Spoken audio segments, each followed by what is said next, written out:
सबसे पहले आपको एक अहम खबर से आगाह करें कि डॉक्टर सैयद सैफुल रहमान ने एडमिनिस्ट्रेटर कराची का चार्ज संभाल लिया है।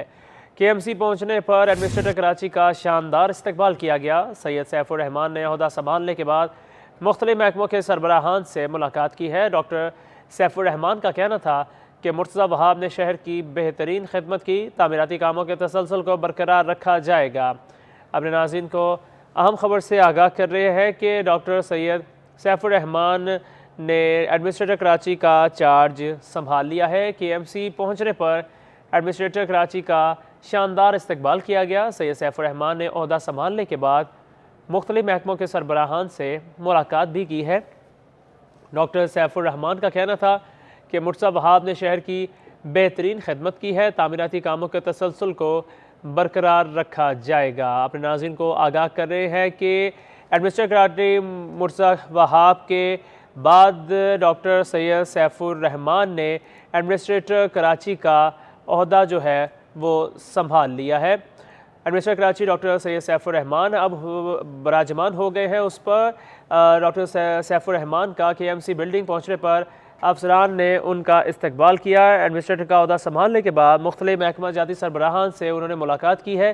केएमसी के ज़ेरे इंतज़ाम सड़कों की बहाली पहली तरजीह है, ऐसा कहना था नए एडमिनिस्ट्रेटर कराची डॉक्टर सैयद सैफुल रहमान का। किया जाएगा। तमाम बल्दियाती इदारों के साथ मिलकर शहर की तामीर और तरक्की के लिए काम करेंगे। तमाम फुटपाथों से फौरी तौर पर तजावुज़ात का खात्मा किया जाएगा। केएमसी के अस्पतालों की हालत को बेहतर करने के लिए भरपूर इक़दाम किए जाएंगे।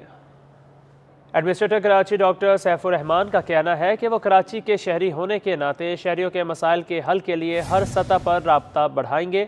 ओहदा का चार्ज संभालने के बाद सिटी 21 से खसूसी गुफ्तगू करते हुए एडमिनिस्ट्रेटर कराची का मजीद कहना था कि वो commissioner Karachi, deputy commissioners, DMCs और कंटोनमेंट हुकाम से खसूसी तौर पर राबता रखेंगे। शहरी इदारे देखने की बजाय काम चाहते हैं। का छठा बड़ा शहर है पाकिस्तान का इकनॉमिक इंजन है, इकनॉमिक हब है, 3 करोड़ से ज़्यादा की आबादी है। तो यहाँ का सारे इंफ्रास्ट्रक्चर रोज़ की बुनियाद पे मेहनत मांगता है। ऑलरेडी बल्दिया उज़्मा कराची काफ़ी इसमें मेहनत कर रही है, डिस्ट्रिक्ट म्यूनसिपल कॉरपोरेशन मेहनत कर रही है, मुर्तज़ा वहाब साहब ने बहुत मेहनत किया। तो अब मेरी ये कोशिश होगी कि उसी काम को आगे बढ़ाया जाए। Governor Sindh, chief minister Sindh, minister local government और हुकूमत सिंध का पूरा ट्रस्ट है कि ये तमाम काम कराची के शहरियों के लिए किया जाए। तो मेरे जहन में सबसे पहले यहाँ के जो रोड इंफ्रास्ट्रक्चर है उसको बेहतर किया जाए, जिसमें ना सिर्फ ये कि रोड के जो पैच वर्क या पॉट होल्स की रिपेयर है, बल्कि जो फुटपाथ है उसको बेहतर किया जाए, स्ट्रीट लाइट को बेहतर किया जाए। जो मुख्तलिफ़ किस्म के कपड़े टंगे हुए होते हैं जो कि बहुत पुराने कोई अपने तशहीरी कपड़े लगाते हैं, उसको रिमूव किया जाए, उसको एक साफ़ सुथरा लुक दिया जाए, ग्रीनरी की जाए कि कोई भी हमारे शहर में आता है पाकिस्तान से तो वो खुश हो, बैरून मुल्क से जो आदमी आता है वो खुश हो, उसको ऐसा लगे कि ये एक इंटरनेशनल सिटी में है। तो ये मेरा आज़म है। आज ही मैंने सुबह 9 बजे मीटिंग करके तमाम हदायत अपने अफसरान को दी और अफसरान को फ़ौरन मैंने फील्ड में भेज दिया है। उसमें पार्क्स के जो हमारे डायरेक्टर जनरल हैं, स्ट्रीट लाइट्स के जो हैं कि वो फील्ड में रहें। तो मेरी कोशिश होगी कि दिन रात एक करके ये तमाम चीज़ें की जाएँ। और उसका हमारे जो दूसरे डिपार्टमेंट्स हैं, जो हमारे चार्ज पार्किंग का डिपार्टमेंट है, म्यूसिटी का है, लैंड का डिपार्टमेंट है, हमारा ज़ूलॉजिकल जो डिपार्टमेंट है, उसके अलावा जो पार्क्स हैं हमारे वो कराची की शान है, उसको भी हम मज़ीद बेहतर करेंगे। और इसमें एक चीज़ अहम ये है कि कराची में जो डिस्ट्रीब्यूशन है एडमिनिस्ट्रेटिव वो एक पिक्यूलर है, जो पाकिस्तान में शायद दुनिया में यूनिक किस्म का मॉडल है। तो मैं तमाम district municipal corporations, deputy commissioner साहिबान, कमिश्नर साहब से क्लोज़ कोऑर्डिनेशन रखूँगा। तमाम जो म्यूनसिपल कमिश्नर्स हैं, DMCs के, उनसे कोऑर्डिनेशन रखूँगा। जो कैंटोनमेंट एग्जीक्यूटिव ऑफिसर्स हैं उनसे कोऑर्डिनेशन रखूँगा, ताकि यानी कराची के शहरियों को ये नहीं मालूम होता ये किस की जुरिस्डिक्शन है, ना वो उनको जानना चाहिए, उनको काम चाहिए। तो being the administrator of the city ये मेरी ज़िम्मेदारी में शामिल है कि मैं उनके साथ बहुत अच्छी कोऑर्डिनेशन रखूं और उसको बेहतर तौर पे कर सकूं। मैं कराची के शहरियों के लिए काम करूंगा। हुकूमत सिंध ने मुझे पोस्ट किया है तमाम चीज़ कराची के शहरी की बेहतरी के लिए, तो बिल्कुल मैं डॉक्टर सैयद सैफुर रहमान ने एडमिनिस्ट्रेटर कराची का चार्ज संभाल लिया है। केएमसी पहुंचने पर एडमिनिस्ट्रेटर कराची का इस्तकबाल किया गया। सैयद सैफुर रहमान ने ओहदा संभालने के बाद मुख्तलिफ महकमों के सरबराहान से मुलाकात भी की है। इसी पर मजीद तफसीलात जानते हैं अपने नुमाइंदे आज़ाद नौहरियों से। जी आज़ाद, आखिरकार एडमिनिस्ट्रेटर कराची का चार्ज संभाल लिया गया है? जी बिल्कुल, कराची मेट्रोपॉलिटन कॉरपोरेशन के कप्तान यानी एडमिनिस्ट्रेटर का चार्ज सैयद सैफुर रहमान ने बाकायदा तौर पर संभाल लिया है। सैयद सैफुर रहमान 20 ग्रेड के अफसर हैं जो गवर्नर हाउस में प्रिंसिपल सेक्रेटरी टू गवर्नर तैनात थे। उनका तबादला करके संघ सरकार ने एडमिनिस्ट्रेटर जो है केएमसी कराची तैनात किया था। आज जो उन्होंने बाकायदा तौर पर अपने ओहदे का चार्ज संभाल लिया है। इनकी तैनाती का गुज़िश्ता रोज नोटिफिकेशन जारी किया था। ये ओहदा एडमिनिस्ट्रेटर कराची बैरिस्टर मुर्जा वहाब ने खाली किया था। उन्होंने ज़ाती मसरूफियात के बायस जवाब बनाकर इस्तीफा दिया। इस्तीफा वज़ीर आला ने मंजूर किया, जिसके बाद सैयद सैफुर रहमान को तैनात किया गया। लेकिन सैयद सैफुर रहमान के हवाले से ये तासुर आम है कि इनको एमकेएम की सिफारिश पर जो है एडमिनिस्ट्रेटर केएमसी तैनात किया गया। लेकिन एमकेएम की तायद जरूर है, लेकिन सैयद सैफुर रहमान एक इंतहाई जिम्मेदार एक प्रोफेशनल अफसर के तौर पर पहचाने जाते हैं संघ की ब्यूरोक्रेसी में। और इन्होंने जिस ओहदे पर काम किया है वहाँ पर कोऑर्डिनेशन के साथ जिम्मेदारी निभाई है। कराची में डिप्टी कमिश्नर या मुख्तलिफ जो है महकमे जिसमें सर्विस जनरल एडमिनिस्ट्रेशन व कोऑर्डिनेशन के सेक्रेटरी भी रहे हैं। इसके अलावा मुख्तलिफ इदारों के सरबराह रहे हैं। वहाँ पर भी जो है तावन के साथ कोऑर्डिनेशन के साथ उन्होंने काम को आगे बढ़ाया। इस वक्त कराची के मेयर जो एडमिनिस्ट्रेटर हैं वो लग चुके हैं। अभी जो उन्होंने ऐड किया है कि तमाम जो डीएमसी हैं या जिला काउंसिल के अफसरान हैं उनके साथ मिलकर वो कराची की खदमात करेंगे। उन्होंने अहद का वर्जाव किया है। लेकिन इस हवाले से जो है उन्होंने ये भी कहा जा रहा है कि आज वो सैयद मुराद अली शाह, वज़ीर बल्दियात सैयद नासिर सिंह शाह और साबिक एडमिनिस्ट्रेटर मुशीर कानून मुर्जा वहाब से भी मुलाकात करेंगे और दीगर जो सियासी इत्तेहादी जमातों के रहनुमा हैं उनसे भी मुलाकात करेंगे। कराची में तरक्की के हवाले से, कराची में डेवलपमेंट के हवाले से वो जो है काम को आगे बढ़ाएंगे। बहुत शुक्रिया आज़ाद, आप हमें तफसीलात से आगाह कर रहे थे। डॉक्टर सैयद सैफुर रहमान ने एडमिनिस्ट्रेटर कराची का चार्ज संभाल लिया है।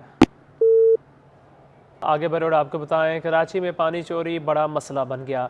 एक तरफ जहां पानी चोर माफिया आवाम को महंगे दामों पानी फरोख्त करने में सरगर्म है, तो दूसरी तरफ लाखों गैलन पानी ज़ाया होकर शहर की सड़कों के इंफ्रास्ट्रक्चर को भी शदीद मुतासिर किए हुए है। इस पर बात करेंगे हमारे नुमाइंदे रिजवान अहमद से। जी रिजवान, बताइएगा क्या हो रहा है इस इलाके में? जी बिल्कुल, डिस्ट्रिक्ट केमाड़ी और डिस्ट्रिक्ट वेस्ट के संगम से मैं आपको रिपोर्ट कर रहा हूँ। नादरन बाईपास से आने वाली इस शाहराह पर इस वक्त हम मौजूद हैं, जो कि जाती है औरंगी टाउन डिस्को मोड़ तक। तवील ये शाहराह है। मेरे कैमरामैन आगा रफ़ीक आपको दिखाएंगे। इसकी सूरत हाल इंतहाई दगरगूं है और सड़क का नामो निशान मिट चुका है। जगह जगह गहरे गड्ढे हैं, कीचड़ है, पानी है। बताया जाता है कि देह मिठान से जो हब डैम से पानी फराहम करने वाली बल्क लाइन है, जो कि बल्दिया और उसके दीगर इलाकों को पानी फराहम करती है, स्पार्को भी जाती है। उस लाइन में जगह जगह जो है वो पानी माफिया ने छेद कर रखे हैं और पानी यहाँ से जो है वो टैंकरों के ज़रिए भर के फ़रोख्त किया जाता है चोरी करके। और उसी ही लीकेजेस के नतीजे में ये तमाम पानी, जब पानी का टर्न यहाँ पर शुरू होता है, सारा पानी सड़कों पर आ जाता है, जिसकी वजह से ना सिर्फ ये कि दोनों इतराफ़ की ये सड़कें जो हैं वो तबाह हो चुकी हैं, बल्कि दो डिस्ट्रिक्ट के मकीन, लाखों मकीन जो हैं वो मुतासिर हैं। एक मकीन हमारे साथ मौजूद हैं, इनसे बात करते हैं। फरमाइएगा, ये सूरत हाल कब से है और इससे क्या क्या परेशानियाँ हो रही हैं? भाई इससे यही परेशानी है कि जब पानी आता है, अभी तो पानी भी नहीं है, पानी बंद हुए हुए भी 3 दिन हो गए, लेकिन अभी कीचड़ देख सकते हो कितना कीचड़ है इधर। और जिस दिन पानी आता है इधर इतना इतना पानी खड़ा होता है, घुटने तक पानी होता है इधर से। कितने लोग गाड़ी पे गिर भी जाते हैं और कितने लोग तो निकल भी नहीं सकते हैं। अगर कोई बीमार हो, किसी को हॉस्पिटल लेके जाना पड़े तो नामुमकिन है इधर से कोई मोटरसाइकिल पे लेके जाए या कोई रक्शे पे लेके जाए, क्योंकि बड़े बड़े खड्डे हैं इधर। उसके अंदर छोटा सा व्हील होता है उसका रक्शे का, तो कल्टी हो जाता है। अच्छा, ये मुझे बताइए कि ये पानी आ कहाँ से रहा है? ये लाइन का पानी है भाई, ये लाइन का पानी है, जो लीक हो रहे हैं उसी का ही पानी है ये। मैं तो जब से इधर आया हूँ 10 साल हो गया मेरे को, तो मैं तो यही देख रहा हूँ, 9-10 साल हो गया मेरे को, मैं यही हालात देख रहा हूँ और पता नहीं पहले कब से हो रहा होगा। बिल्कुल, शहर कायद में पानी का वैसे ही बहरान है और तवील अरसा गुजर जाने के बावजूद ना तो इस लाइन लीकेजेस को जो है वो ख़त्म किया जा सका है और ना ही प्रॉपर अंदाज में जो है पानी चोर माफिया के खिलाफ कार्रवाई जो है Karachi water and sewerage board की जानिब से की जा रही है, जिसकी वजह से दोहरी मुसीबत का शहरियों को सामना भी नहीं मिल रहा है उनको। बहुत शुक्रिया रिजवान इस तफसील का। स्टेट बैंक की जानिब से एलसी ना खोलने के मामले पर फार्मास्यूटिकल कंपनीज को जान बचाने वाली अद्वियात की तैयारी में दुश्वारी का सामना है। तिबी माहिरीन का कहना है कि किसी बहरानी कैफियत से पहले हुकूमत इस सूरत हाल को संभालने के लिए इकदाम करे। इसी पर बात करेंगे हमारे नुमाइंदा उबैद शाह से। जी उबैद, बताइएगा।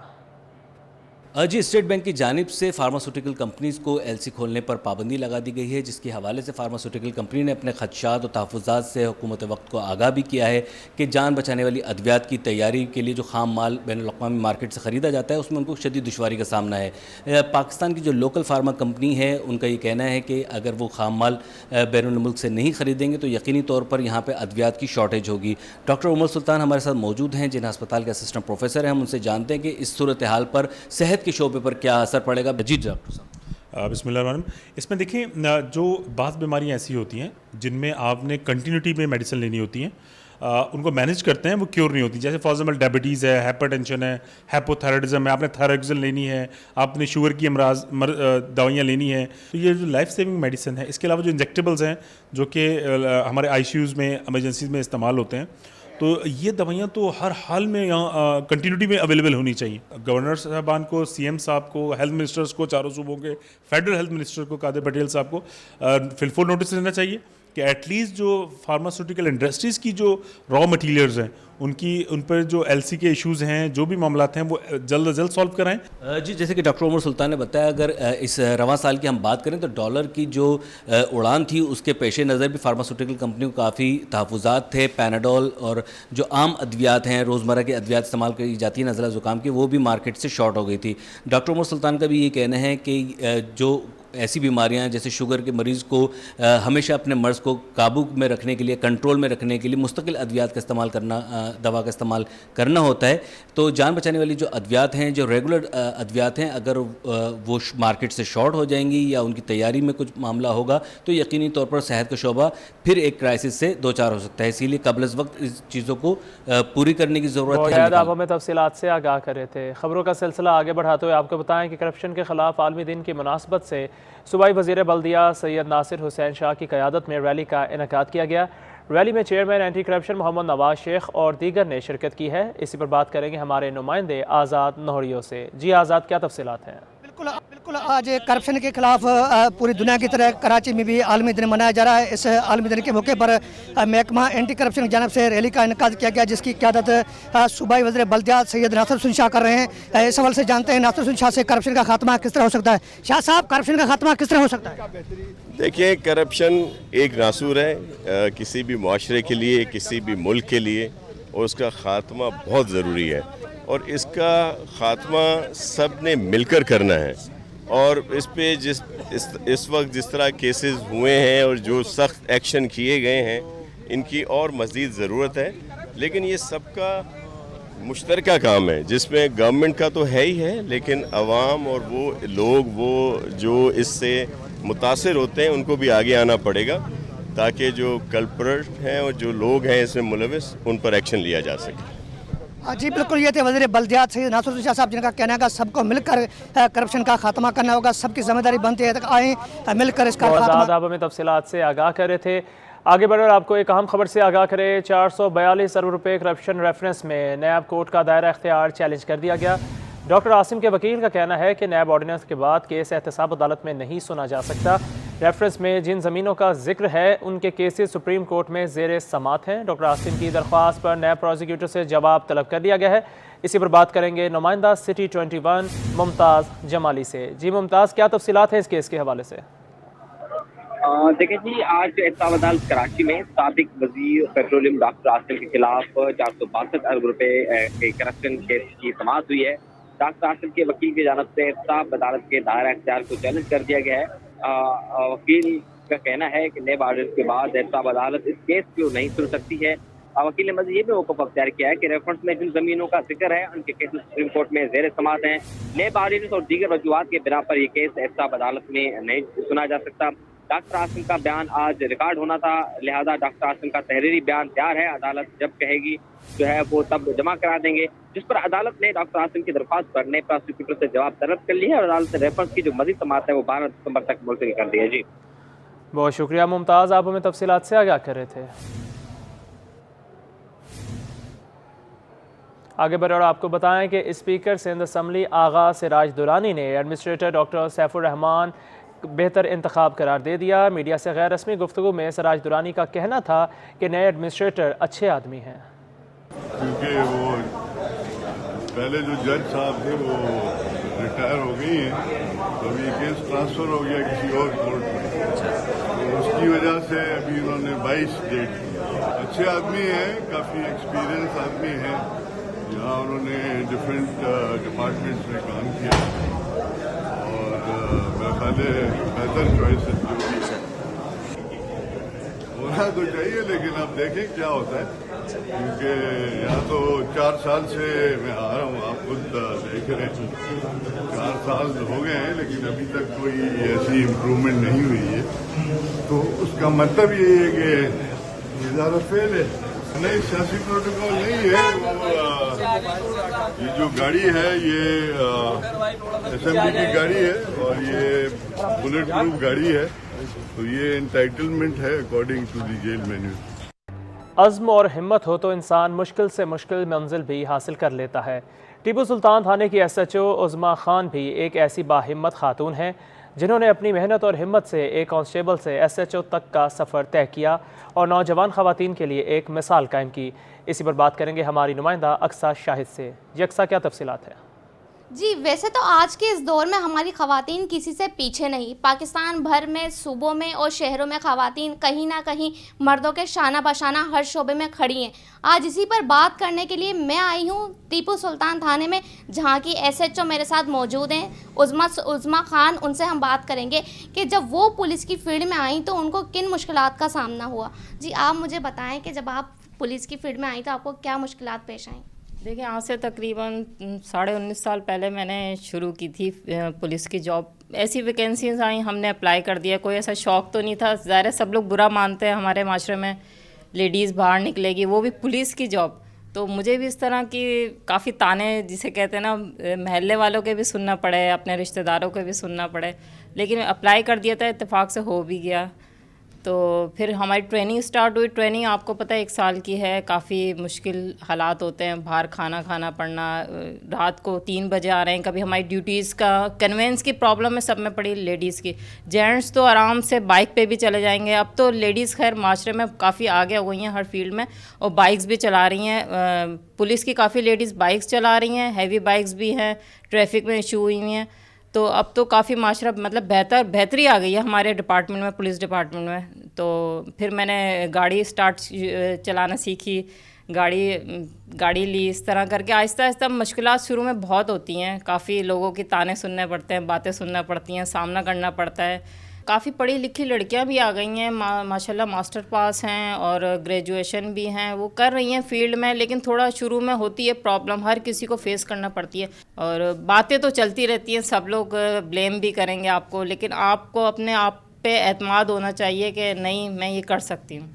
तो बिल्कुल आपने सुना कि इनका कहना है कि बातें तो हर वक्त और हर दौर में चलती ही रहती हैं, लेकिन अगर आप कुछ करना चाहें तो कोई आपको रोक नहीं सकता। इसलिए बनेगी औरत मजबूत तो बनेगा। साहब हमें तफसीलात से आगाह कर रही थी। ख़वातीन हर शोबे में मर्दों के शाना बेशाना हैं। ट्रैफिक पुलिस में भी ख़वातीन मर्द एहलकारों के साथ फ़राइज़ अंजाम देने में मसरूफ़ हैं। इसी पर बात करेंगे हमारी नुमाइंदा राबेल अशरफ से। जी राबेल। जी बिल्कुल, ख़वातीन जो है हर मैदान में आगे हैं, मर्दों के शाना बशाना काम कर रही हैं। इसी की एक बेहतरीन मिसाल है ये ख़वातीन ट्रैफिक पुलिस एहलकार जो कि अपनी ड्यूटी शारा फैसल की चलती रोड पर मरकज़ी शाहरा पर जो है अपनी ड्यूटी सर अंजाम दे रही हैं। मेरे साथ इस वक्त मौजूद हैं लेडी कांस्टेबल रज़िया, जो कि इंटरनेशनल एथलीट भी हैं, और अब इनसे मज़ीद जानते हैं कि क्या फ़ील करती है। मैम, मुझे बताइएगा कि आपके एक इशारे से जो है पूरा ट्रैफिक रुक जाता है, इसके बारे में क्या कहना चाहेंगी? मैं बहुत खुश हूँ, ट्रैफिक पुलिस में आई हूँ और बहुत मुझे शौक़ भी था ट्रैफिक पुलिस में आने का, और मैं सबसे रिक्वेस्ट भी करती हूँ कि आप लोग आ जाए ट्रैफिक पुलिस में। मैं हमेशा यही कहती हूँ कि शोबा सारे अच्छे हैं, बंदा ख़ुद अच्छा होना चाहिए। शोबा बहुत अच्छा है और ट्रैफिक बहुत कंट्रोल भी हो रहा है, शुक्र है। और बात सुनते भी है पब्लिक, ये नहीं कि बात नहीं सुनते, बात सुनते भी। एक ही दफ़े में जैसे हम लोग समझाते तो फौरी समझ में आ जाता है। और ट्रैफिक जो है उनकी रवानी, जैसे कि ट्रैफिक जाम है, उनकी रवानी शुरू हो जाता है, फौरी ट्रैफिक जाम नहीं रहता है। अच्छा, मुझे बताइए कि कैसे इंतखाब किया इस शोबे में आने का? मतलब बहुत सी ऐसी ख़वातीन हैं जो कि अपने घरों में गुजर बसर करती हैं, लेकिन ये कि आपने कैसे सोचा कि जो है आप ये शोबा का इंतखाब करें? आप क्या कहना चाहेंगे इस पर? मैं कह रही हूँ मुझे शौक़ था क्योंकि मैं इंटरनेशनल एथलीट भी हूँ, मैं फुटबॉलर भी हूँ, क्रिकेटर भी। मैंने ऑल राउंड जो है मैंने गेम खेले हुए हैं और शुक्र अल्हम्दुलिल्लाह बहुत अच्छे लेवल पे खेला और इंटरनेशनल भी मैंने खेला है। और जब ट्रैफिक में फर्स्ट टाइम आई थी तो मुझे बहुत अच्छा लगा ट्रैफिक में। पहले मैं डिस्ट्रिक्ट में थी, डिस्ट्रिक्ट में मैंने सर्विस किया ड्यूटी और भर्ती में डिस्ट्रिक्ट में हुई हूँ, फिर डिस्ट्रिक्ट से मैं ट्रैफिक में आई हूँ और ट्रैफिक में शुक्र अल्हम्दुलिल्लाह बहुत अच्छे गुजरे, ड्यूटी पे बहुत अच्छे हो रहे हैं और ये ड्यूटी लेडीज़ के लिए बहुत अच्छे फील्ड है। जी बिल्कुल, मेरे साथ लेडी कांस्टेबल रज़िया मौजूद थी जो कि ऑलराउंडर है, इंटरनेशनल एथलीट भी हैं और इनका ये कहना है कि जो है ख़वातीन हर मैदान में आगे हैं। उनका ये कहना है कि जो ख़वातीन झिझक लेती हैं या घबराती हैं कभी फील्ड से बाहर निकलने, तो उनका यही पैगाम है कि ख़वातीन जो है आगे निकलें, जिस भी फील्ड में आना चाहती हैं वो आएँ, क्योंकि ख़वातीन जो है बहुत मजबूत है, अपने अंदर इतना कॉन्फिडेंस पैदा करें कि आप लोग जो है किसी भी फील्ड में आना बहुत शुक्रिया रेबेल। तो आपको बताएं कि एक्सपो सेंटर में आलमी कुतुब मेले का आज दूसरा रोज़ है, जहां किताबों से दिलचस्पी रखने वाले तलबा की बड़ी तादाद शिरकत कर रही है। मज़ीद बता रही हैं हमारी नुमाइंदा नम्रा, जो इस वक्त तलबा के हमराही मौजूद हैं। जी नम्रा बताइएगा। बिल्कुल जी, एक्सपो सेंटर कराची में सजा 5 रोज़ा कुतुब मेला, जिसका आज दूसरा दिन है, जहां बच्चे बड़े सब ने जो किताबों से मोहब्बत करने वाले सब ने शिरकत की। यहाँ मेरे साथ तलबा मौजूद हैं जो बहुत खुश नज़र आ रहे हैं। यहाँ का विज़िट करके उनसे बात करते हैं कि उनको यहाँ के कैसा लगा और क्या सीखने का मौका मिला। बताएं, आप यहाँ इस बुक फेयर में आइए, कैसा लगा आपको और क्या क्या सीखने को मिला, कौन कौन सी किताबें देखी? हमें बहुत मज़ा आया और यहाँ पे आके हमारा और ज़्यादा इंटरेस्ट डेवलप हुआ बुक्स में, और इस तरह के एग्जीबिशंस होने चाहिए। और आप बताओ। ये बहुत नॉलेजेबल था हम सबके लिए। यहाँ पे हमने बहुत इन्जॉय किया और बहुत अच्छी अच्छी बुक्स थी, जिससे हमारा बुक्स में बहुत इंटरेस्ट भी बढ़ा। यहाँ पर हर किस्म की नॉलेजेबल बुक्स हैं, इंफॉर्मेटिव बुक्स से हमारा और इंटरेस्ट डेवलप हुआ और हमें ऐसे एग्जीबिशंस होने चाहिए। हमने बहुत इन्जॉय किया यहाँ पे, और ऐसे एग्जीबिशंस होने चाहिए और ये बहुत मतलब नॉलेजेबल हैं और मतलब ऐसे एग्जीबिशंस होने चाहिए। और यहाँ पे टीचर्स एंड स्टूडेंट्स के लिए बहुत अच्छी बुक्स हैं, तो हमें वो रीड करनी चाहिए। और थैंक यू जी। तलबा का यही कहना है कि ये इनके लिए बहुत मालूमाती साबित हुआ है और उनका किताबों से मोहब्बत तो है ही, लेकिन उसके साथ साथ यहाँ आने से उनकी किताबों में दिलचस्पी बढ़ी। शुक्रिया नम्रा, आप हमें तफसीलात से आगाह कर रही थी।